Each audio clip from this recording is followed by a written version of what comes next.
India అంటే Taj Mahal, Goa beaches, Kerala back waters ఇవే మనకు గుర్తొస్తాయి కదండీ! కానీ మనకు తెలియని ఇంకొక బ్యూటిఫుల్ వరల్డ్ అయితే ఇండియాలో ఉందండి.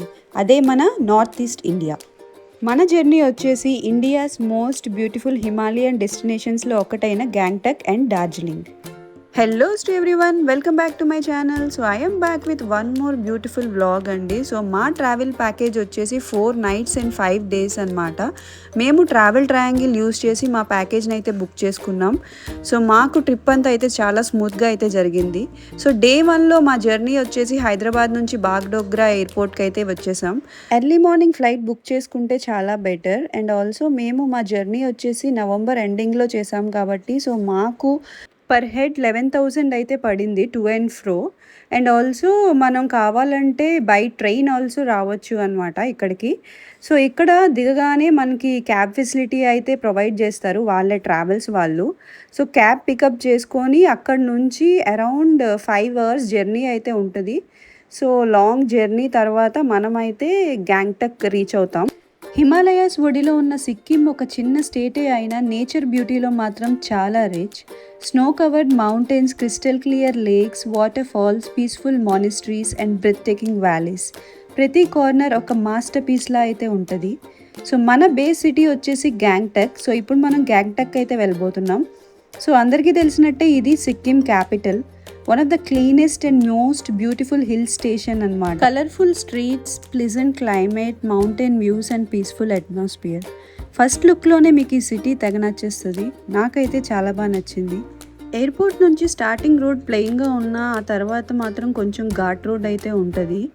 So around 4 to 5 hours journey అయినా సరే మనకి అంత బోర్ ఏం కొట్టదు. ఎందుకంటే రోడ్ జర్నీ అంతా green valleys, reverse, clouds, every minute ఒక సినిమాటిక్ వ్యూ అయితే ఉంటుంది.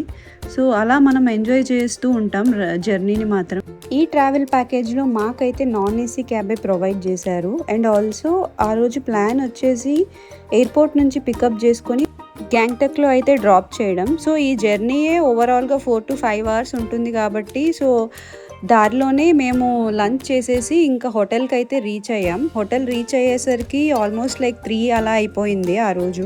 ఈ ట్రిప్లో టోటల్గా 2 హోటల్ స్టేస్ అయితే ఉంటాయి. ఒకటి వచ్చేసి గ్యాంగ్టక్లో అండ్ ఇంకొకటి డార్జిలింగ్లో. ఇక్కడ గ్యాంగ్టక్లో ప్రొవైడ్ చేసిన హోటల్ వచ్చేసి 4th స్టార్ హోటలే వాళ్ళు ప్రొవైడ్ చేశారు. హోటల్ చాలా క్లీన్గా అండ్ ఆల్సో చాలా బాగుంది. ఆల్సో హీటర్ అవైలబుల్ కూడా ఉంది హోటల్లో. మనం కావాలనుకుంటే దానికి ఎక్స్ట్రా పే చేసి తీసుకోవచ్చు అనమాట. సో అలాగా మనం ఒకసారి హోటల్ రీచ్ అయ్యాక ఈవినింగ్ అంతా ఫ్రీ అనమాట. మేమైతే 3 ఫ్రెండ్స్ విత్ ఫ్యామిలీస్తో అయితే ట్రిప్కి అయితే వచ్చాం. సో ఈవినింగ్ టైంలో అక్కడికి దగ్గరగా ఉన్న ఫేమస్ మాల్ రోడ్కి అయితే వచ్చేసాం. సో అది గ్యాంగ్టక్కి హార్ట్ అని అయితే చెప్పొచ్చు.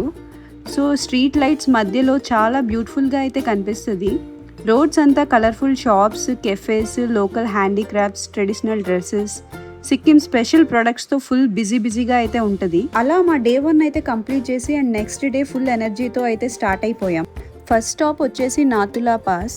గ్యాంగ్టక్ నుంచి అరౌండ్ 55 కిలోమీటర్స్ డిస్టెన్స్లో అప్రాక్సిమేట్లీ 140 ఫీట్ ఆల్టిట్యూడ్లో ఉన్న ఈ ప్లేస్ ఇండియాస్లోనే హైయెస్ట్ మౌంటైన్ పాసెస్లో ఒకటి. నాతులా పాస్కి అందరికీ డైరెక్ట్ ఎంట్రీ ఉండదు. గవర్నమెంట్ పర్మిట్ అయితే కంపల్సరీ. పర్మిట్ ఉన్న వాళ్ళ వెహికల్స్ మాత్రమే అలౌ చేస్తారు. సో ముందే పర్మిట్ కోసం ట్రావెల్స్ వాళ్ళు కొన్ని డీటెయిల్స్ అయితే అడుగుతారు, like ID and some photo details. ఇంకా బిగ్గెస్ట్ హైలైట్ ఏంటంటే మన ముందే ఇండియా చైనా ఇంటర్నేషనల్ బార్డర్ అయితే ఉంటుంది. ఒక సైడ్ ఇండియా, ఇంకో సైడ్ చైనా. మన ఇండియన్ ఆర్మీ సోల్జర్స్ బార్డర్ని గార్డ్ చేస్తూ కనిపిస్తూ ఉంటారు. వాళ్ళని చూస్తే మన సోల్జర్స్ మీద ఈ రెస్పెక్ట్ ఇంకా పెరిగిపోద్ది. సో అక్కడ నిలబడి ఇండియా ఫ్లాగ్ని చూస్తూ ఉంటే అసలు గూస్ బంప్స్ వస్తాయి అన్నమాట. ఆ వెనకాల కనపడుతున్న మెట్లన్నీ ఎక్కిన తర్వాత పైన బార్డర్ అయితే ఉంటుంది. సెక్యూరిటీ రీజన్స్ వల్ల నేనైతే ఫొటోస్ తీయలేదు. అంటారు కదా కొన్ని ప్లేసెస్ కెమెరాలో కాదు మన హార్ట్లో ఉంటాయని, అలాంటి ప్లేసెస్లో ఒకటి ఈ ప్లేస్. అండ్ ఆ తర్వాత మేమైతే ఫాస్ట్గా మన నెక్స్ట్ ప్లేస్కి అయితే వచ్చేసాం. ఈ ప్లేస్ వచ్చేసి బాబా హర్భజన్ మందిర్. ఇది ఇండియన్ ఆర్మీ సోల్జర్స్కి చాలా స్పెషల్ ప్లేస్. బాబా హర్భజన్ సింగ్ గారు ఇండియన్ ఆర్మీలో సోల్జర్గా సర్వ్ చేస్తున్నప్పుడు 1968లో డ్యూటీ టైంలో యాక్సిడెంట్ వల్ల మరణించారు. కానీ ఆ తర్వాత సోల్జర్స్కి డేంజర్ గురించి ముందే వార్నింగ్ ఇస్తారని చాలా స్టోరీస్ ఆర్మీలో పాపులర్ అయ్యాయి. సో ఆ నమ్మకంతో సోల్జర్స్ బాబా హర్భజన్ సింగ్ గారి గుర్తుగా ఈ టెంపుల్ని నిర్మించారు. ఇప్పటికీ కూడా చాలామంది సోల్జర్స్ డ్యూటీకి వెళ్ళడానికి ముందు ఇక్కడ ప్రేయర్స్ చేస్తూ ఉంటారు. టూరిస్ట్కి కూడా ఈ టెంపుల్ని విజిట్ చేసి బాబా బ్లెస్సింగ్స్ తీసుకుంటారు. ప్లేస్ మాత్రం చాలా పీస్ఫుల్ అండ్ స్పిరిచువల్ అట్మాస్ఫియర్తో ఉంటుంది. ఇంకా మా లక్ ఏంటంటే అప్పుడే సడన్గా స్నోఫాల్ అయితే స్టార్ట్ అయింది. సో నేనైతే ఫస్ట్ టైం ఎక్స్పీరియన్స్ చేయడం స్నోఫాల్ని. అక్కడ ఫుల్గా ఫొటోస్ తీసుకొని ఇంకా మా నెక్స్ట్ స్టాప్ చాంగు లేక్ అయితే స్టార్ట్ అయిపోయాం. సీ లెవెల్ నుంచి అరౌండ్ 12,300 ఫీట్ ఆల్టిట్యూడ్లో ఉన్న ఈ లేక్ సిక్కింలో మోస్ట్ ఫేమస్ టూరిస్ట్ అట్రాక్షన్స్లో ఒకటి. సో ఇంకా చాంగు లేక్ అంటే అందరికీ గుర్తొచ్చేది యాక్ రైడ్స్. సో ఈ క్యూట్ హిమాలయన్ యాక్ ఇక్కడ చాలా ఫేమస్. ట్రెడిషనల్ డెకరేషన్స్తో ఉన్న యాక్స్ మీద రైడ్ చేయడం. అలా మా డే 2 కంప్లీట్ అయిపోయి డే 3 అయితే స్టార్ట్ అయిపోయింది. సో డే 3లో మేమైతే డార్జిలింగ్కి స్టార్ట్ అయిపోయాం. సో జర్నీ మధ్యలో నామ్చీలో అయితే ఆగి అక్కడ సిద్ధేశ్వర్ ధామ్, చార్ధామ్ అనే టెంపుల్కి అయితే వెళ్ళాం. సో ఈ ప్లేస్లో ఇండియాలో ఉన్న 12 జ్యోతిర్లింగ రెప్లికాస్ నమూనాస్ ఒకే చోట అయితే చూడొచ్చు. సో డిఫరెంట్ స్టేట్స్కి వెళ్లకుండా ఒకేసారి ఆ జ్యోతిర్లింగ టెంపుల్ మోడల్స్ని చూడటమే చాలా స్పెషల్ ఎక్స్పీరియన్స్ అనమాట. అంతేకాకుండా ఇక్కడ అరౌండ్ 108 ఫీట్ హైట్ ఉన్న లార్డ్ శివ విగ్రహం కూడా చాలా గ్రాండ్ అట్రాక్షన్ అనమాట. సో అలాగే ఇక్కడ డిఫరెంట్ అటైర్స్ అయితే అవైలబుల్లో ఉంటాయి. సో మేము కూడా డిఫరెంట్ అటైర్స్ వేసుకొని అలాగా క్యూట్ పోజెస్ అయితే ఇచ్చేసాం అందరం. సో అలాగా ఇక్కడైతే కొంచెం టైం స్పెండ్ చేసి ఇంకా మా నెక్స్ట్ స్టాప్ వచ్చేసి డార్జిలింగ్ అనమాట. సో మనం ఇక్కడ సిక్కిం నుంచి మళ్ళీ వెస్ట్ బెంగాల్ డార్జిలింగ్ అయితే వెళ్ళబోతున్నాం. సో ఇది అరౌండ్ 4 to 5 hours జర్నీ అయితే ఉండబోతుంది మళ్ళీ మనకి. సో ఆ రోజుకి మేమైతే హోటల్ చెక్ ఇన్ అయ్యి ఇంకా హోటల్లో హ్యాపీగా రిలాక్సేషన్ అయితే అయ్యాం. అలా మా డే 3 అయితే కంప్లీట్ అయిపోయింది. ఇంకా డే 4 అయితే చాలా ఎర్లీగానే స్టార్ట్ అయింది. సో సన్ రైజ్ మిస్ అవ్వకూడదని జీప్లో టైగర్ హిల్స్కి అయితే బయలుదేరాం. టైగర్ హిల్స్ డార్జిలింగ్లో most famous view point. Sea level నుంచి ఆల్మోస్ట్ 8,500 ఫీట్ ఆల్టిట్యూడ్లో ఉంటుంది.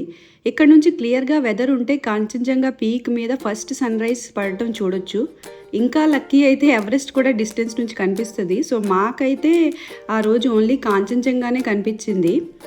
సో మేము రీచ్ అయ్యేసరికి చాలామంది హండ్రెడ్స్ ఆఫ్ టూరిస్ట్ అనమాట సన్ రైజ్ కోసం వెయిట్ చేస్తూ ఉన్నారు. అందరూ ఒకేసారి సన్ రైజ్ని చూడడానికి ఎక్సైటెడ్గా ఉన్నారు. సన్ రైజ్ స్టార్ట్ అయ్యాక మౌంటైన్స్ మీద గోల్డెన్ కలర్ పడుతూ ఉంటే ఆ వ్యూ మాత్రం అన్ఫర్గెటబుల్ అనే చెప్పొచ్చు. బ్యూటిఫుల్ అనమాట. నిజంగా ఆ బ్యూటీ కెమెరాలో క్యాప్చర్ చేయడం చాలా కష్టం అండి. ఇక్కడ చూసారు కదా, అసలు చాలా మంది ఆ సన్ రైజ్ కోసమే అసలు వెయిట్ చేస్తున్నారనమాట. ఒక్కసారి అలా సన్ రైజ్ అవ్వగానే ఇంకా అందరి ఆనందం చూడాలి. అసలు అందరూ ఇంకా లిటరలీ దివర్ సో హ్యాపీ అనమాట. అందరం ఒకేసారి గట్టిగా అరిచేసి ఇంకా అందరూ అయితే చాలా హ్యాపీగా ఫీల్ అయ్యారు. అండ్ ఆల్సో లైక్ మాకు ఇంకొక స్పెషల్ థింగ్ ఏంటంటే మా పాప ఐరా ఫస్ట్ బర్త్డేకి ట్రిప్ అయితే ప్లాన్ చేసాం. సో ఆ రోజే బర్త్డే అనమాట. సో ఆ రోజే ఆ సన్ రైజ్ అలా పడుతూ తనకి బర్త్డే విష్ చేస్తూ మేమైతే చాలా హ్యాపీగా అండ్ ఒక అన్ఫర్గెటబుల్ మూమెంట్లా మిగిలింది మా లైఫ్లో అయితే ఈ మూమెంట్. మేమైతే చాలా హ్యాపీగా ఫీల్ అయ్యి ఇంకా ఆ రోజుకి టైగర్ హిల్స్కి బై చెప్పి ఇంకా తర్వాత హోటల్కి రీచ్ అయిపోయి బ్రేక్ఫాస్ట్ చేసి అండ్ మళ్ళీ స్టార్ట్ అయ్యామన్నమాట అక్కడ నుంచి.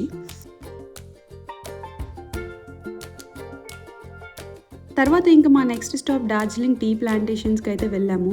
సో టీ గార్డెన్స్ మధ్యలో అలా వాక్ చేస్తూ వాళ్ళు డిఫరెంట్ అటైర్స్ అయితే అక్కడ ప్రొవైడ్ చేశారు. సో అవి వేసుకొని ఒక ఫుల్గా ఇంకా ఫొటోస్ అయితే తెగ దిగేసామన్నమాట మొత్తం బ్యాచ్ అందరం. ఇంకా ఆ తర్వాత నెక్స్ట్ స్టాప్ జపనీస్ టెంపుల్కి అయితే వచ్చేసాము. ఇక్కడ చాలా పీస్ఫుల్ అండ్ స్పిరిచువల్ అట్మాస్ఫియర్ అయితే ఉంది. తర్వాత మన నెక్స్ట్ డెస్టినేషన్ వచ్చేసి డార్జిలింగ్ ఫేమస్ టాయ్ ట్రైన్ అనమాట. సో డార్జిలింగ్ హిమాలయన్ రైల్వేస్ అందరికీ టాయ్ ట్రైన్ అని తెలిసిందే. సో 1881 నుంచి రన్ అవుతుందన్నమాట. ఈ రైల్వేస్ని యునెస్కో వరల్డ్ హెరిటేజ్ సైట్గా రికగ్నైజ్ కూడా చేశారు. బ్రిటిష్ పీరియడ్లో మౌంటైన్స్లో ట్రాన్స్పోర్ట్ కోసం ఈ రైల్వేస్ని కన్స్ట్రక్ట్ చేశారు. ఇప్పుడు ఇది డార్జిలింగ్ బిగ్గెస్ట్ అట్రాక్షన్లో ఒకటి. అలా మా డే అయితే కంప్లీట్ చేసుకొని ఇంకా ఇంటికి వచ్చి ఆ రోజు బర్త్డే అని చెప్పాను కదా, ఇంకా మా బర్త్డే సెలబ్రేషన్స్ అయితే చేసేసుకున్నాం. సో చాలా కష్టం మీద కేక్ అయితే దొరికింది అక్కడ. సో కేక్ తీసుకొచ్చి ఇంకా దాని బర్త్డే అయితే హ్యాపీగా అక్కడ మౌంటైన్స్ మధ్యలో సెలబ్రేట్ అయితే చేసేసుకున్నాం. So yeah, that's it for the day. ఆ రోజుకైతే వైండప్ చేసేసాం. అలా చాలా బ్యూటిఫుల్ మెమరీస్తో మా డే 4 అండ్ ఆల్సో మా ట్రిప్ ఆల్సో కంప్లీట్ అయిపోయింది. So finally we have to return back అనమాట. సో నాకైతే చాలా తొందరగా ట్రిప్ అయినట్టు అనిపించింది, కానీ we have to return back కదా. సో నెక్స్ట్ డే అయితే మేము అక్కడ నుంచి రిటర్న్ అవ్వాల్సి ఉంది. సో మళ్ళీ అగైన్ గ్యాంగ్టాక్ వచ్చి అక్కడ నుంచి మళ్ళీ హైదరాబాద్ ఫ్లైట్ ఉంది మాకైతే. మీరు ఎప్పుడైనా నార్త్ ఈస్ట్ ఇండియా విజిట్ చేయాలి అనుకుంటే ఈ ప్లేసెస్ని మాత్రం తప్పకుండా ఎక్స్ప్లోర్ చేయండి. నేను గ్యారంటీగా చెప్తున్నా, ఈ ట్రిప్ని అయితే మీ లైఫ్లో మర్చిపోలేరు. ఇంకా కాస్ట్ డీటెయిల్స్ వచ్చేసరికి మేమైతే ట్రావెల్ ట్రయాంగిల్ యూస్ చేసి బుక్ చేసాం. మాకు అప్పుడు ఫ్లైట్స్కి 11,000 పడింది. So it will vary according to the season. And package వచ్చేసి ఒక పర్సన్కి 15,000 అనమాట. సో వితౌట్ ఫుడ్ అనమాట. వీడియో నచ్చితే hit the like button and share with your friends. And also don't forget to subscribe to my channel. And ఇంకొక మంచి వీడియోతో మళ్ళీ ముందుకు వచ్చేస్తా. బాయ్.